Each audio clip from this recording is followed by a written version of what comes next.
같이 하나님 말씀 보도록 하겠습니다. 사도행전 2장 44절부터 47절까지 교독하실게요. 제가 먼저 읽겠습니다. 믿는 사람이 다 함께 있어 모든 물건을 서로 통용하고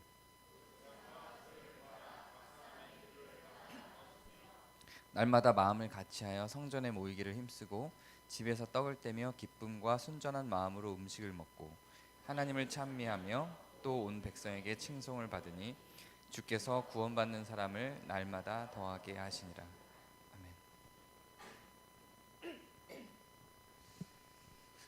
네, 2025년 마지막 예배입니다. 제가 올 한 해 희년을 주제로 진행을 쭉 해왔고요. 이제 여러 가지 예배에 대한 실험을 했었죠. 카카오톡으로도 질문을 받고, 손 들고도 질문을 받고, 그룹으로 모여서 토론도 해보고, 이렇게 해봤는데 저는 사실 그룹으로 모여서 토론하는 게 저는 제일 좋았거든요. 그리고 오늘 우리가 읽은 이 말씀 속에도 이제 그런 내용이 저는 좀 있다고 생각이 해요. 그리고 이따가 제가 잠깐 정리해드리겠지만 제가 자주 얘기하는 1세기 교회 예배 이야기 내에도 그런 그림이 예배 안에 펼쳐집니다.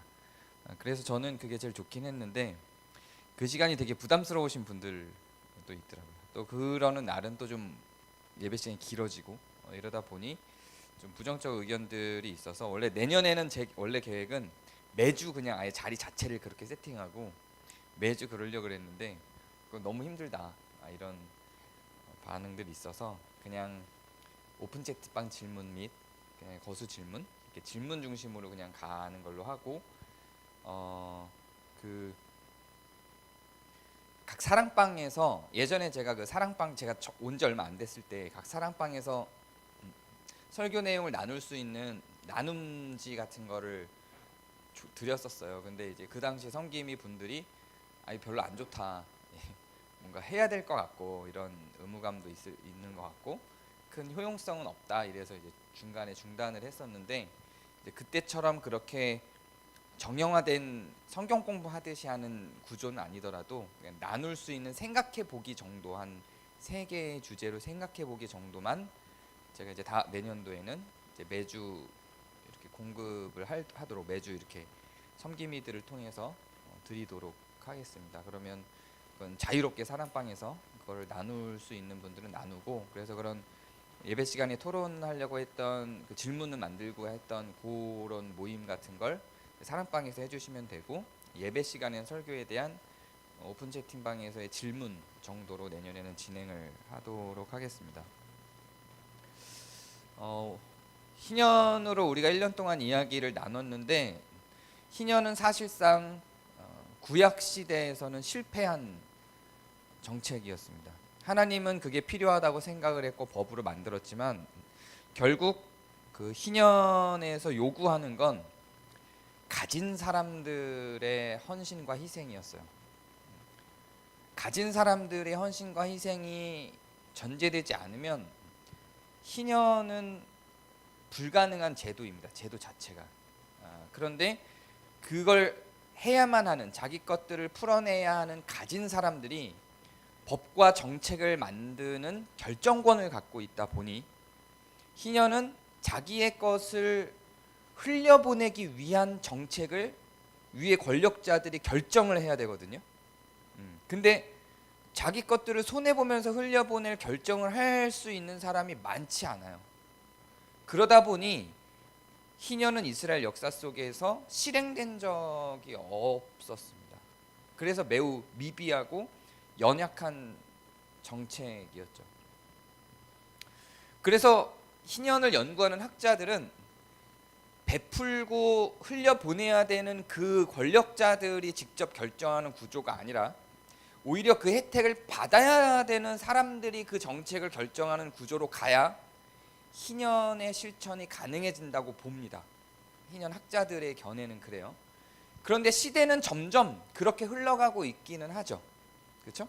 왕정이었던 성경 시대에서 이제 민주정으로 지금 우리가 살아가고 있는 이 민주정치로 전환된 것만으로도 이미 정책을 결정하는데 국민들의 의사가 절대적 반영을 하죠.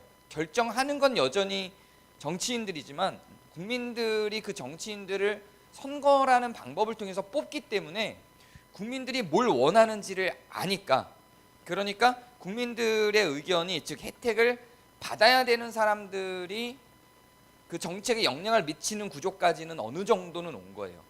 어느 정도는. 그래서 희년에 대한 가능성은 왕정시대보다 지금이 훨씬 더 열려 있게 됐습니다. 그래서 유럽과 몇몇 유럽과 아랍 국가들에서는 희년이 가능해지게 됐죠. 근데 앞으로는 제 견해로는, 저는 점점 세상은 의로워질 거라고 하는 종말론을 갖고 있다 보니 제 견해로는 점점 이게 더 많아질 거예요. 정책을 결정하는 권력자가 흘려보내야 될 대상인 권력자가 이걸 결정하는 구조가 아니라 이 혜택을 받아야 되는 가난하고 힘없고 혜택이 필요한 사람들이 정책에 영향을 미치는 구조가 점점 더 확대될 거라고 저는 생각합니다. 그러면서 성경이 말하고 있는 희년 사회는 우리가 생각하는 것보다 더 정교한 방식으로 우리가 살아가는 세대에 흘러들어오지 않을까 하는 게 제 견해죠. 그런데 이렇게 되기 위해서는 가장 중요하게 전제돼야 되는 게 뭐였냐면 그 혜택을 받아야 되는 사람들의 의식이에요. 그 혜택을 받아야 되는 사람들이 한 사람이 400채씩의 집을 갖고 있단 말이에요. 지금 제가 몇 번 얘기했죠? 우리나라에서 한 사람이 400채 이상의 집을 갖고 있는 게 500명이에요. 우리나라에서.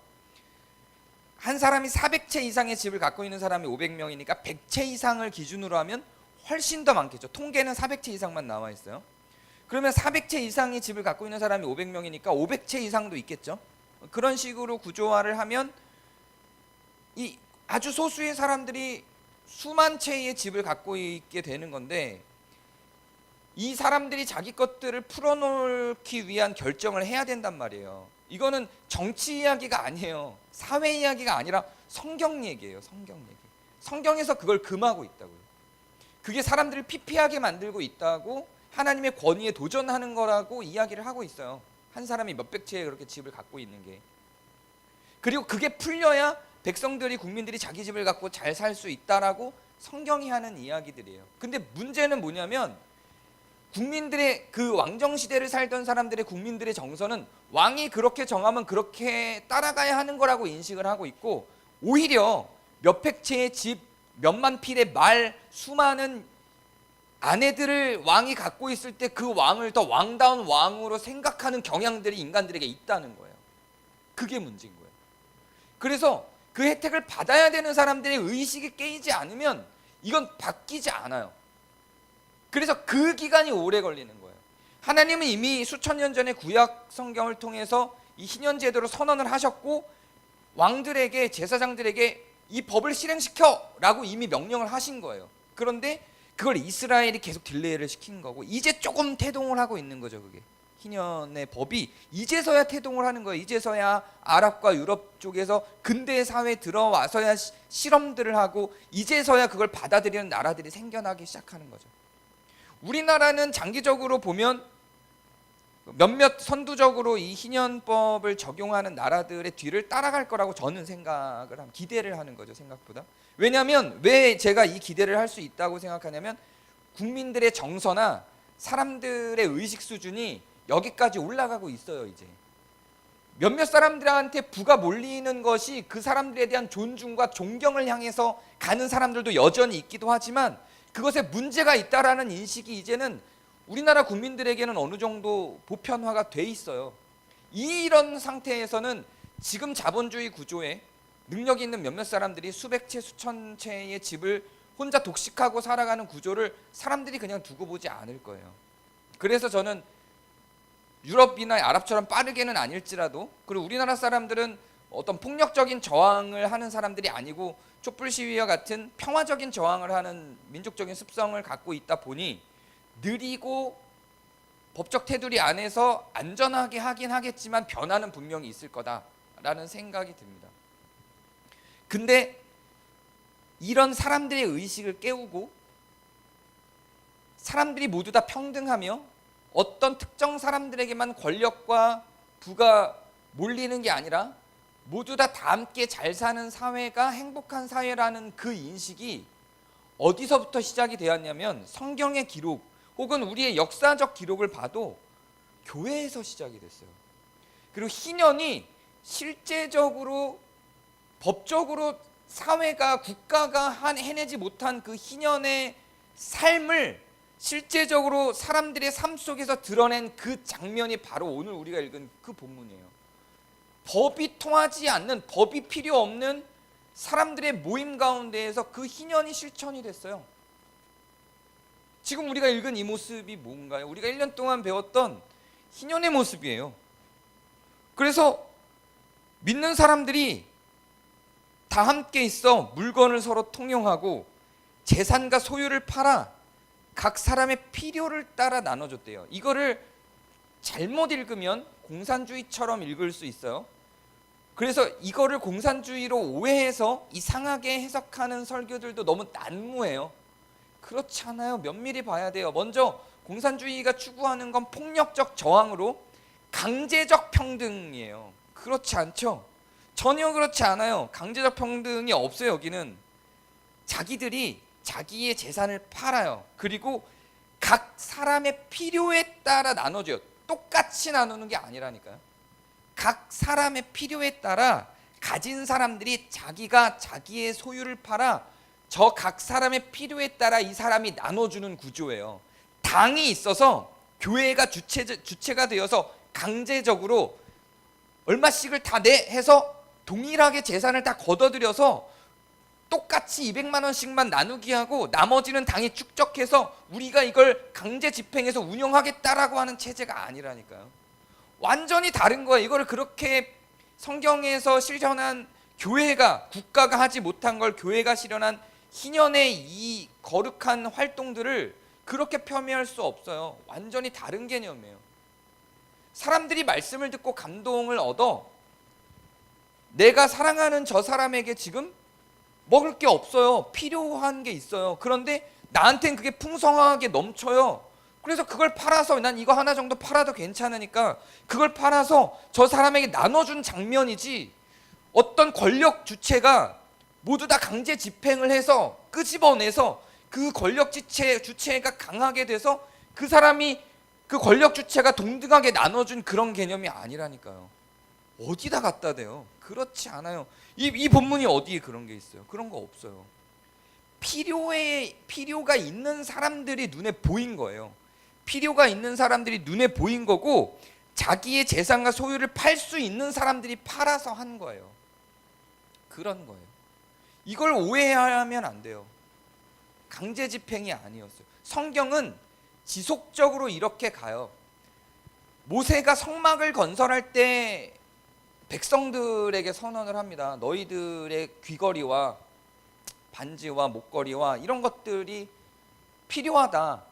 여기에서 너희들의 쌀과 먹을 거 먹지 말고 내놓고 입을 거 입지 말고 내놓고 이렇게 하지 않아요. 장신구들, 있어도 되고 없어도 되는 장신구들을 명칭을 해요. 너희들의 목걸이와 반지와 이런 것들이 필요하다. 성막을 건축하는데 이렇게 제안을 하고 거기에 조건도 붙여요. 자원함으로 하라. 남들에게 보이려고 하거나 강제성을 띄어서 한다고 생각하지 말고 자원함으로 하라 그래요. 그리고 이거를 그렇게 해서 많은 사람들이 자기의 목걸이를 내놓고 해서 이걸 만들었어요. 성막을 졌어요. 그 다음에 모세는 어떻게 반응했는지 아세요? 남았어요. 그게 남아서 어떻게 반응했냐면 나눠줬어요. 다시 그걸 낸 사람들에게. 그래서 필요에 따른 어떤 적절한 대응만 하고 나머지는 다시 흘려보냈어요. 이런 원리 속에서 나온 내용이에요. 희년이 이렇게 교회에서 실천이 됩니다. 나라가 하진 못한 일들이었어요. 여기에 무엇이 기반되어 있을까요? 시스템? 뭐가 기반되어 있길래 이게 가능했을까요? 이 본문을 읽으면서 여러분들은 어떻게 생각하시나요? 가능할 수 있는 거라고 생각하나요? 불가능한 거라고 생각하죠. 왜 이게 불가능한 거라고 생각하나요? 제도화를 생각하니까 불가능한 거라고 생각해요. 제도화를 생각하니까. 근데 제도화가 아니에요. 다시 면밀하게 한번 살펴봐요. 너무 오해된 본문이에요. 믿는 사람들이 다 함께 모였어요.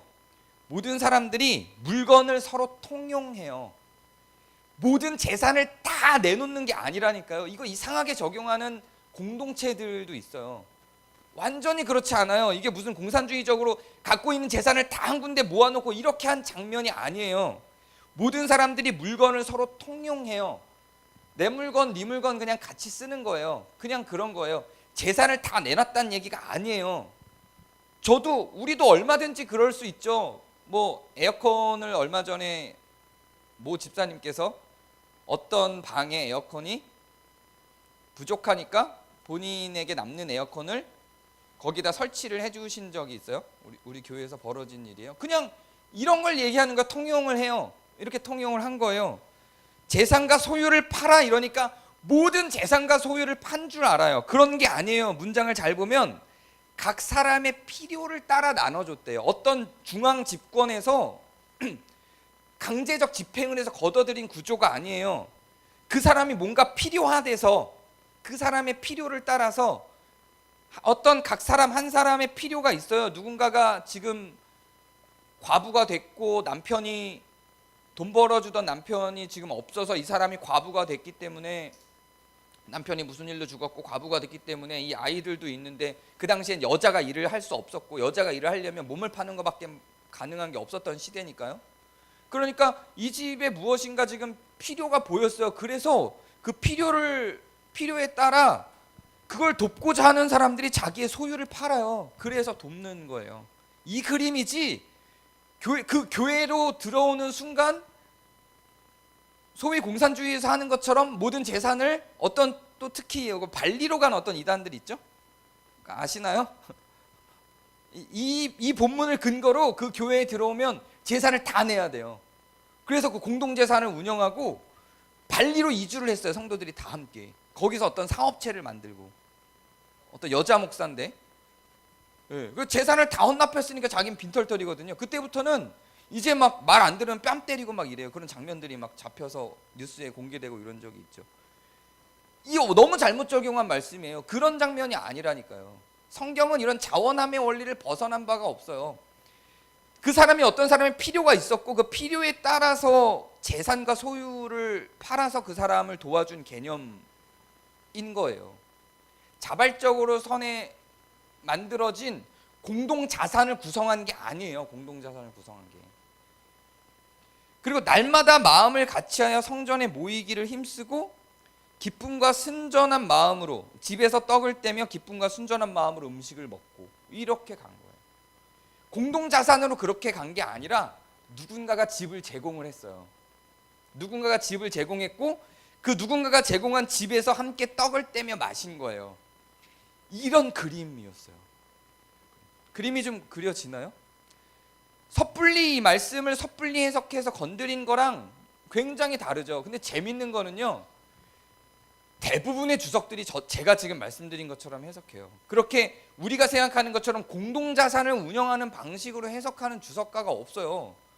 근데 어디서 그런 해석들이 막 튀어나오는지 모르겠어요. 제가 막 찾았어요. 도대체 어떤 학자가 그런 말을 한 거야? 못 찾겠어요. 없어요. 근데 왜 설교에서는 그런 게 난무하는지 모르겠어요. 그런 내용이 아닙니다.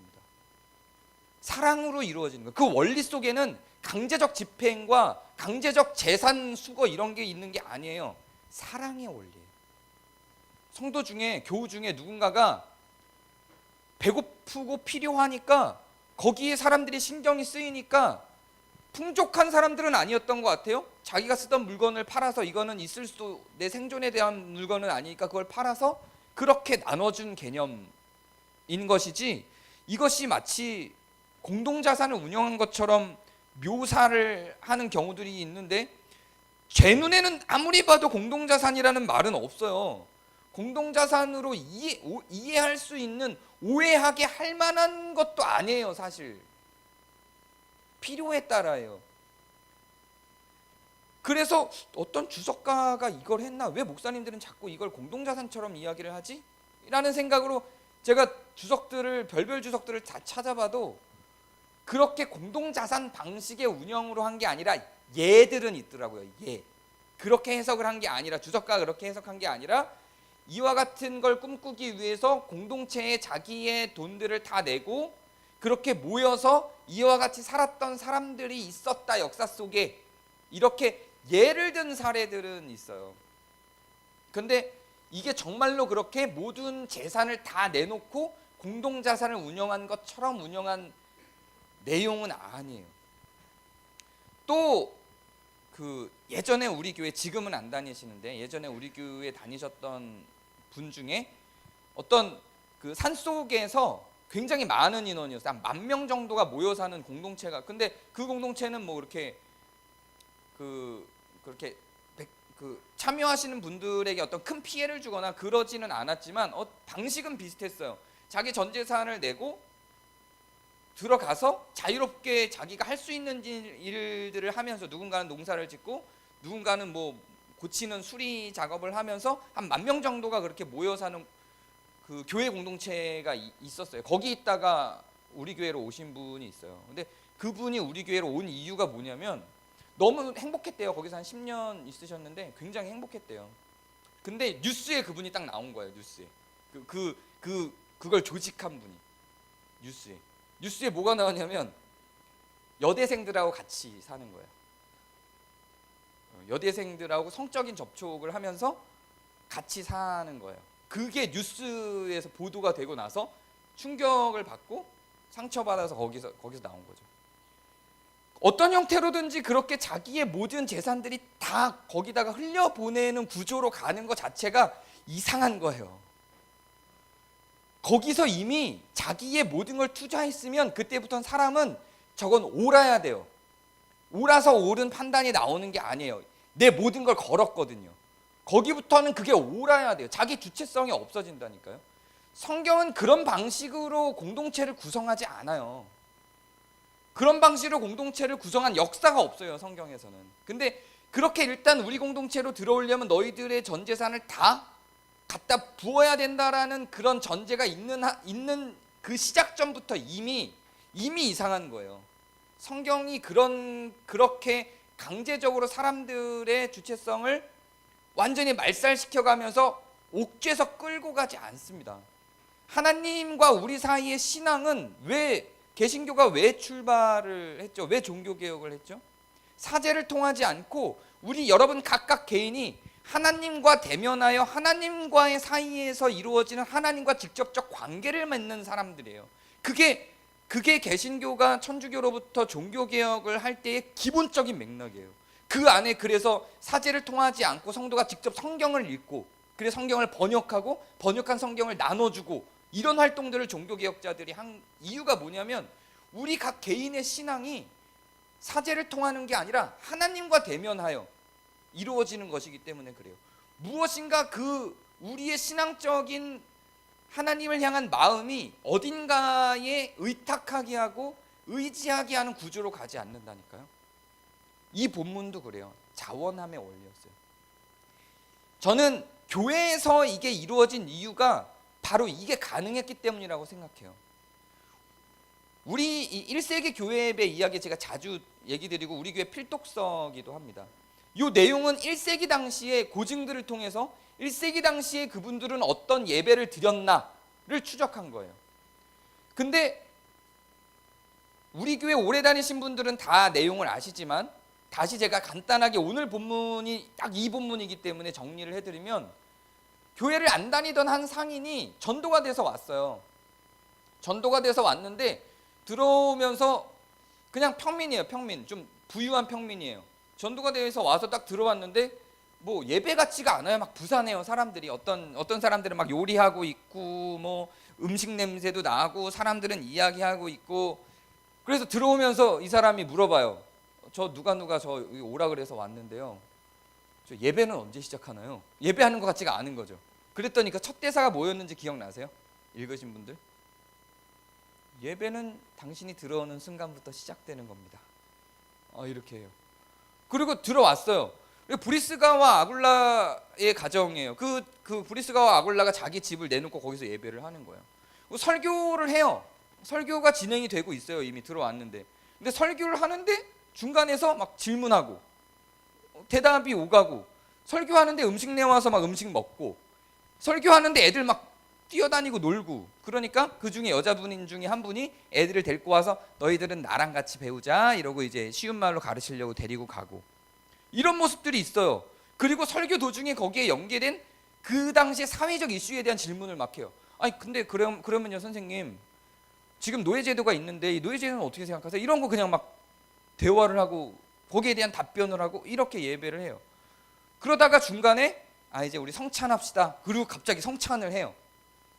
그 성찬이 끝나고 나서 기도 간단하게 하고 찬양해요. 근데 찬양도 뭐 별거 없어요. 기도합시다 하는데 기도도 뭔가 이렇게 우리가 생각하는 것처럼 뜨겁게 막 통성기도 하는 게 아니라 대화식으로 해요. 우리 어떤 기도를 할까요? 저는 뭐 지금 노예들이 해방되고 좀 노예들도 자기들의 삶을 좀 꾸려나갈 수 있는 사회가 됐으면 좋겠어요. 그럼 다 같이 이야기를 해요. 저도요. 아멘, 아멘 하면서 이걸 대화식 기도라고 이 저자는 표현을 하더라고요. 그게 기도예요. 정말로 노예들이 모두 해방되기를 소망합니다. 저도 바랍니다. 그런데 노예들이 해방되면 뭐 먹고 살죠? 그 전에는 주인들이 다 먹여줬는데 그 사람들도 직업을 가져야 되겠죠. 그 해방된 노예들이 직업도 잘 갖고 잘 정착하길 바랍니다. 아멘, 아멘 이러면서 그냥 이렇게 대화를 하면서 그게 기도래요. 이러고 예배를 하다가 수다 떨다가 언제 예배가 끝났는지 모르지만 사람들이 밥을 다 먹고 음식 다 치우고 정리하고 나니까 이제 어두워지니까 갑시다 이러고 가는 거예요. 이게 하루에 1세기 당시의 하루 얘기였고, 우리가 읽은 이 본문의 모습의 한 장면이에요. 이게 이렇게 이루어졌어요. 이런 속에서 말씀을 전하고 그 말씀을 사회와 연결시키고, 그래서 그 말씀과 연결된 사회에서 일어나고 있는 일들에 대해서 주제를 꺼내서 또 토론을 하고 사람들의 의식이 깨이기 시작하는 거예요. 사람들의 의식이 깨이면서 그 말씀이 2000년 전, 1000년 전에 죽은 말씀이 아니라 지금 우리가 살아가는 이 시점에서 이게 어떻게 우리에게 적용이 되고 어떻게 우리는 이 시점에서 그 말씀을 해석해야 될지에 대해서 사람들이 대화를 통해서 계속 질문을 통해서 주고받는 이야기들을 하는 게 그날의 예배였던 거예요. 뜨거운 찬양이 없다니까요. 성령이 우리에게 은사를 주는 방식의 기도도 없어요. 그냥 대화식 기도와 간단한 찬양과 악기도 없는 상태에서니까요. 이런 장면이었어요. 여기에서 무슨 일이 벌어지냐면 우리가 아까 읽은 것처럼 재산과 소유를 팔아서 필요한 사람의 그것을 나눠줄 정도의 유대와 사랑들이 여기서 생겨요. 거기에는 의식, 가치관, 신앙, 사람들과의 관계에서 나오는 애정, 사랑, 이런 것들이 다 융합이 돼서 의식이 깨인 거죠. 이렇게 그 사람들이 서로 주고받아요. 들어온 이 주인공으로 나오는 이 평민, 돈 많은 상인이었던 이 평민이 충격받았던 건 뭐냐면 노예가 귀족과 같이 앉아서 같이 먹고 있는 거예요. 그러니까 이런 장면들을 본 그 평민의 입장에서는 이제 사회로 돌아가요. 세상으로 들어가요. 세상으로 돌아간 다음에 그 교회에서 만났던 노예를 만난다고 생각해 보세요. 교회에서는 형제여 이랬단 말이에요. 누구누구 형제님 노예인데 이랬단 말이에요. 근데 그거를 사업을 하는데 노예가 왔어요. 그 노예예요. 근데 다른 노예한테는 야 저거 좀 가져와 이러다가 그 내 형제여 했던 노예가 왔어요. 그때부터 이 사람은 무슨 생각이 들까요? 노예에 대한 관점이 완전히 바뀌겠죠. 귀족도 마찬가지예요. 그 귀족 앞에서는 거의 무릎을 꿇고 지내야 되는데 그 귀족도 같이 이쪽으로 오세요 그리고 형제요 이렇게 이야기를 나누던 사람이에요. 근데 귀족을 봤어요. 또 무릎을 꿇을까요? 아닐 거란 말이에요. 그게 이제 이 2, 3에 나와요. 그 내용이 사회에서 그 사람들을 다시 만나는 내용이 형제처럼 지내는 거예요. 그렇게 사회가 바뀌어 나가기 시작해요. 이게 교회의 역할인 거예요. 우리는 이미 사회가 우리가 소위 세상이라고 말하는 그 사람들이 사실은 교회의 변화로 인해서 발전한 이 가치의 변화, 왕, 귀족 이런 위계가 아닌 모든 사람들이 동등하다라고 하는 가치의 변화, 거기에 가장 강한 영향력을 준 게 성경이고 기독교적 가치인 것은 부정하기 어렵죠. 그거 부정하기 어려워요. 근데 그게 이제는 지금 살아가는 세대에서는 그 가치가, 이 성경적 가치가 너무 편만해져 버려 있으니까 지금은 교회를 안 다니는 사람들의 가치 수준이 성경 기준으로 볼 때 오히려 교회 다니는 사람들보다 더 올라간, 더 상위 레벨이 돼버린 시대 속에서 우리는 살아가고 있어요. 교회에서 성도들이 저는 진보할 필요가 있다고 생각해서, 여기서 사용하는 진보란 신학적인 용어로 하면 성화일 거예요. 저는 가능하면 자꾸 신학적인 용어를 줄이고 다른 사람들도 이해할 수 있는 용어를 쓰는 게 좋다고 생각해서 진보라는 표현을 가끔 쓰는데, 이 진보는 또 요즘 들어서는 이상하게 오해가 정치적으로 되죠. 정치적 진보를 얘기하는 게 아니에요. 우리 성도들의 신앙의 진보를 이야기하는 거예요. 우리의 신앙이 진보하지 않으면 이제 세상이 이미 성경적 가치가 보편화가 돼버렸다니까요. 우리의 선대 믿음의 선조들의 노력에 의해서 이미 성경적 가치가 보편화가 돼서 우리가 그 사람들보다 더 뛰어난 신앙을 갖지 않으면, 더 뛰어난 윤리적 기준의 신앙을 갖지 않으면 이제 교회는 욕먹을 수준으로 갈 수밖에 없어요. 47절에 보면 이 사람들의 특징이 뭐냐면 온 백성에게 칭송을 받는데요. 이 사람들이, 이 초대교회의 성도들이 온 백성에게 칭송을 받아요. 로마로부터 핍박은 받을지언정 백성들로부터는 칭송을 받아요. 왜냐하면 이렇게 나누고 사는데 칭송 안 하겠어요? 옆 이웃에서 막 힘들고 고통스러운데 내가 도와줄게. 당신은 이거 2에 나오는 얘기예요. 당신은 왜 나를 도와주나요? 저는 가르침을 그렇게 받았어요. 누구에게서요? 교회에서요. 하나님에게서요. 제가 읽는 성경에서 그렇게 가르쳐요. 그리고 그 사람을 막 도와주고 나는데 이 사람이 기독교인을 욕하겠냐고요. 그럴 수 없거든요. 좋은 사람이고 좋은 가르침인데? 라고 생각을 하죠. 그렇게 흘러가요. 희년 사회가 오기 위해서는 정치적 변화와 정책적 변화를 향한 선거나 정치활동, 투쟁 같은 거 필요합니다. 계속 제가 1년 내내 이것도 필요하다고 이야기를 했죠. 그래서 성도들이 정책을 면밀하게 살펴볼 필요도 있다고 저는 생각해요. 거기에 문외한이면 안 돼요. 정부가, 국가가 어떻게 정책을 추진하는지, 부유한 사람들에게만 몰리진 않는지, 특정 종교단체에만 몰리진 않는지, 가난한 사람들에게 더 부당한 정책이 만들어지진 않는지, 혹은 교회에 더 불이익을 주는 정책은 만들어지지 않는지, 이런 것들을 잘 살펴보고 봐야 되죠. 근데 거기서 끝나서는 안 돼요. 정말 힘은 어디서 나오냐면 여기서 나오는 거예요. 사랑을 근거로 성도들이, 수많은 성도들을 통해서 사랑을 근거로 이 가치가 전파될 필요가 있어요. 삶 속에서. 그렇지 않고는 힘이 없어요. 정책만 변화시키는 것만으로는 힘을 발휘하지 못해요. 저는 교회가 이 역할을 하는데 아주 강력한 힘을 발휘할 수 있다고 생각합니다. 교회의 졸린 목적이 무엇일까요? 1차적으로는 당연히 성도들의 영혼 구원이죠. 그걸 부정하지 않아요. 당연한 거예요. 너무 자연스러운 거예요. 당연하죠. 그게 1차 목적이죠. 근데 그것만에 있지 않습니다. 교회의 목적 중에는 사회를 변화시키는 것도 있고, 놀랍게도 그 사회를 변화시키는 그 근간에는 사랑이 있어요. 이웃사랑이 있어요. 그게 교회 안에서 연습되고 실천되고, 그 사랑을 기준으로 한 성경이 가르치는 가치가 우리의 삶을 통해서 사람들에게 보여지고 자연스럽게 흘러가는 것이, 저는 세상을 변화시키기 위한 가장 중요한 본드 역할을, 접착제 역할을 하는 거라고 생각해요. 여기에 정책만의 변화, 우리의 삶은 자본주의가 만들어준 이기적인 결정만 하는 삶을 살아가고 있는데, 우리가 아름다운 세상을 만들기 위한 변혁을 꿈꾸면서 그 정책을 향한 투쟁을 한다? 이거는 아무도 신뢰하지 않아요. 성경이 가르친 바대로 살아갈 때 그게 성도가 되고, 그리고 그때 성경을 근거로 우리가 정치나 정책적인 변화를 요청하거나 부르짖을 때 사회도 변하는 거예요. 그럼 내 삶도 변하고 내 이웃도 변하고 사회도 변하고 하는 거죠. 물론 그 사회적인 변화는 내가 살아가는 세대나 내 삶 속에서 바로 벌어지지는 않겠죠. 그러나 이러한 부모들의 삶과 어른들의 삶을 배운 자녀들의 세대에서는 이것들이 계속해서 놓쳐지지 않고 이어질 것이고, 그것이 사회를 점차적으로 어떤 길로 가야 될지에 대한 방향을 제시해주는 기준이 될 거예요. 제 목은 지금 역류성 식도염 때문에 이런 거예요.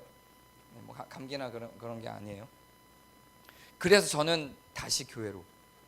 우리 희년을 1년 하다 보니까 다들 이제 너무 지겹다 이런 반응들이 있어서 원래 2년 하려고 그랬는데 1년 미루고 중간에 교회를 한번 해야 되겠다라는 생각으로 다시 교회로 주제를 내년에는 이렇게 잡고 가요. 근데 이게 결코 희년과 동떨어져 있지 않습니다. 분명히 연결되는 연결고리가 있죠. 그래서 내년에는 이제 교회에 대한 이야기를 해요. 제가 2018년도에 교회론을 1년 내내 다뤘습니다. 2018년도에 다룬 그 교회론은 그냥 교회론이었어요. 성경을 기반해서 교회가 무엇인지를 정리한 소위 교회론이라고 한 학문이 있어요. 그거를 그냥 쭉 성경을 토대로 정리를 한 거였다면 내년 2026년에 할 교회에 대한 이야기는 목회학 혹은 교회 성장학에 대한 이야기, 조금 더 실제적으로 그러면 교회에서는 무엇을 해야 될 것인가에 대한 이야기를 하려고 해요. 구체적으로 교회의 조직은 어떻게 구성돼야 되고, 교회의 목표는 무엇이어야 하고, 교회의 성도는 어떤 것이고, 섬김이는 어떤 것이고 하는 것들을 목회학이나 교회 성장학을 토대로 좀 이야기를 나누려고 해요. 제가 이거를 2018년도에 할래다가 안 한 이유는 이거는 되게 성경적이지 않아요. 그러니까 성경적이지 않다는 거는 성경과 내용이 다르다는 게 아니라 이 교회론은 성경에서 나타난 교회에 대한 내용을 정리했다면 이 목회학이나 교회 성장학 같은 것들은 대체로 선교학도 사실 거의 그런데 경영학이나 상담학 기준의 내용들이 되게 많다 보니까 성경 본문과 연결짓기 어려운 내용들이 많아요. 실제로 교회가 실제적으로 운영되는 원리를 경영학에서 굉장히 많이 끌고 왔거든요. 그래서 그런 게 학문으로 정립된 것들이 있어요. 그 얘기를 좀 나눌 거예요. 이게 설교 시간에 성경에 나오지 않는 이런 얘기를 해도 될까라고 저는 생각을 했는데, 저는 된다고 이미 오래전부터 생각은 했지만 성도분들 중에 이걸 받아들이기 어려우실까봐 못하고 있었던 것들이에요. 바울도 보면, 바울 서신서들도 보면 사실 구약 성경에 근거한 내용들이 아니라 고린도 교회의 당면한 문제를 해결하기 위한 그 당시 기준으로 보면 매우 일반론적인 영역에서의 그 접근과 개입들이었어요. 에베소 교회에 대한 것도 그렇고요. 그건 성경 얘기를 한 게 아니라 그 당시에 바울도 그 각 교회들의 문제들을 해결하기 위해서 바울이 갖고 있었던 학문적인, 그 당시에 헬레니즘 사상과 바울이 갖고 있었던 학문적인 토대로 그 문제들을 어떻게 접근하고 해결해야 될지에 대한 설명들을 많이 한 게 지금 우리의 성경으로 들어와 있거든요. 지금 우리가 살아가는, 그래서 저는 이 시점에서 더함 공동체에서 나눠야 될 내용들에 대한 걸 나눌 필요가 있다라는 생각에서 아마 내년 2026년도 좀 갈등하시는 분들이 있을 거예요. 요거를 설교하다 보면 너무 성경에 없는 얘기를 성경 한 절만 읽고 빗대서 그냥 끼워 맞추는 거 아니야? 막 이렇게 생각하실 분들이 있을 거예요. 실제로 그럴 거예요. 근데 왜냐하면 저는 그런 목회학이나 교회 성장학 같은 개념들도 교회를 운영하는 성도들은 전 알아야 된다고 생각을 하고, 일반적인 교회에서는 이걸 배워요. 누가 배우냐면 구역장, 장로, 안수집사, 권사를 받기 위한 과정에서 배워요. 근데 우리 교회는 누구든지 운영위원을 할 수 있고 누구든지 섬김을 할 수 있잖아요. 다른 교회들처럼 이런 위계질서로 하이어라키로 이렇게 구조화돼서 그걸 배워야 올라가는 구조가 아니잖아요. 우리 교회는 누구든지 추천받아서 투표에 의해서 운영위원을 할 수 있는 구조잖아요. 그렇다면 저는 모든 성도들이 이걸 그냥 배우는 게 전 좋다고 생각을 하고요. 근데 교육과정을 개설해서는 아무도 안 올 것 같아서 설교 시간에 해야 되겠다, 이렇게 결론을 내린 거예요. 조금 내년에 그런 측면에서는 불편할 수 있겠지만 교회를 이해하기에는 훨씬 더 좋을 거라고 생각합니다. 제가 기도하겠습니다.